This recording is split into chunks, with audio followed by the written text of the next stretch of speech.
भी अपने मन की भावनाओं से आपको ये पत्र दे रहा हूं। और मैं नहीं जानता हूं कि ये काम करेगा नहीं करेगा, लेकिन मैं दिल से कहता हूं कि ये रामबाण का काम करेगा।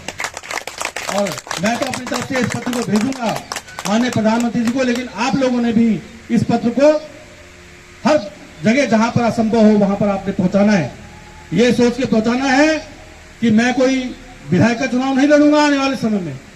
मैं गवर्नमेंट कर्मचारी हूं, साफ बता देता हूं, मेरा किसी से कोई लेना देना नहीं, लेकिन कर्मचारी संवर्ग के हित में और आप लोगों की पीड़ा, हमारे युवा आज बेरोजगार, सरकार हल्ला मचा रही है पलायन रोको।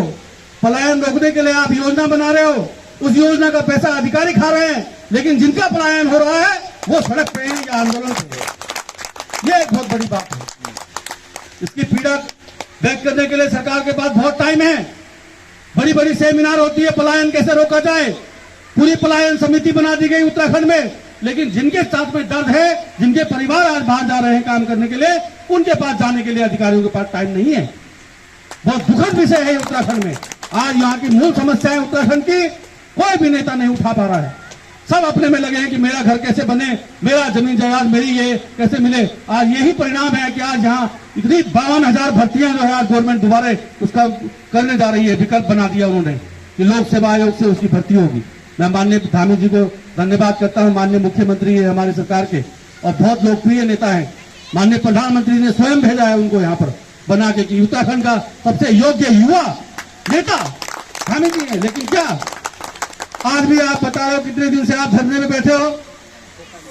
47 दिन आप धरने पे हो गए। माननीय मुख्यमंत्री जी अगर मेरी बात सुन रहे हो तो मैं तो परमानेंट हूं, मुझे कुछ नहीं चाहिए। लेकिन हमारे प्रदेश में ऐसे बहुत सारे बेरोजगार लोग जिन्होंने अपनी तन मन जान की परवाह न करते हुए काम किया है, प्रदेश को यहाँ के लोगों की जान बचाने के लिए जिन्होंने काम किया है, कोविड में जिन्होंने काम किया है, स्वतः इनकी बात सुनो। मैं नहीं कह रहा हूं, मैं कोई आपकी तारीफ नहीं कर रहा हूं, ये हम लोगों ने स्वयं देखा।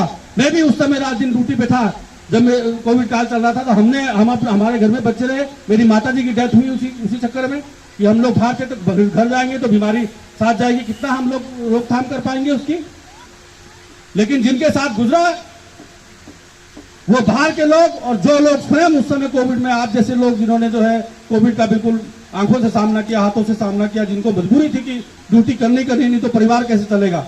और ड्यूटी भी ऐसी कि वो अल्प वेतन भोगी, आप लोग कर्मचारी, कम तनख्वाह कम वेतन मिलता है, लेकिन फिर भी अपनी ड्यूटी का सब लोगों ने जान की परवाह न करते हुए काम किया। तो माननीय मुख्यमंत्री जी से इस मंच के माध्यम से, क्योंकि LIU के माध्यम से खबर चारों तरफ पहुंच जाती है कि नेताजी कहाँ जा रहे हैं, तो मैं तो आज बहुत दुखी होकर मन से आया हूं आपके बीच में। और मेरी आवाज अगर माननीय मुख्यमंत्री जी आपको सुननी पड़ेगी। इन कर्मचारियों को काम पर वापस लौटाना है। तरीका सिर्फ एक है कि इनकी कोई नियमितीकरण की मांग नहीं है, ये कोई आपसे अतिरिक्त पैसा नहीं मांग रहे हैं, ये सिर्फ अपना अधिकार मांग रहे हैं कि जो इनके यहाँ पर व्यवस्था थी पूर्व में कि वरिष्ठता के आधार पर नौकरी दी जाती थी नर्सिंग अधिकारी को, तो वो नौकरी की व्यवस्था आपने जब मान लिया है इस बात को, तो इसका शासनादेश भी तत्काल जारी होना चाहिए ताकि इनका लाभ इनको समय पर मिले। और ये भी एक बहुत बड़ी अधिकारियों की ही गलती कहूंगा कि जो पद वरिष्ठता के आधार पर नियुक्ति दी जानी थी, क्योंकि मुझे भी मालूम, मेरे परिवार के भी कई लोग इसमें लगे हैं इस सेवा में, तो उस समय जो ट्रेनिंग करके आते थे उनका रजिस्ट्रेशन होता था, रजिस्ट्रेशन के बाद जिनकी आती थी तो उनका नंबर के हिसाब से उनको नौकरियां दे दी जाती थी, ऐसा विकल्प होता था उसमें। तो इस व्यवस्था को इसी सरकार ने उसको बदला और उसमें जो है भर्ती निकालकर उसमें परीक्षा कराने का प्रयास किया। तो उस परीक्षाएं तो अपनी परीक्षाओं का परिणाम तो देख लिया है। मैं समझता हूं कि उस परीक्षा में धांधली हुई होगी 100%। उन परीक्षाओं में धांधली हुई है तो उन परीक्षाओं को भी निरस्त करने के लिए आप लोगों को अपील करनी चाहिए, या तो उसकी जांच हो कि उसमें अगर जो नियम ये था तो ये नियम क्यों लाए आप, क्या वो नियम, ये नियम जो आया है क्या उस नियम में ऐसा हुआ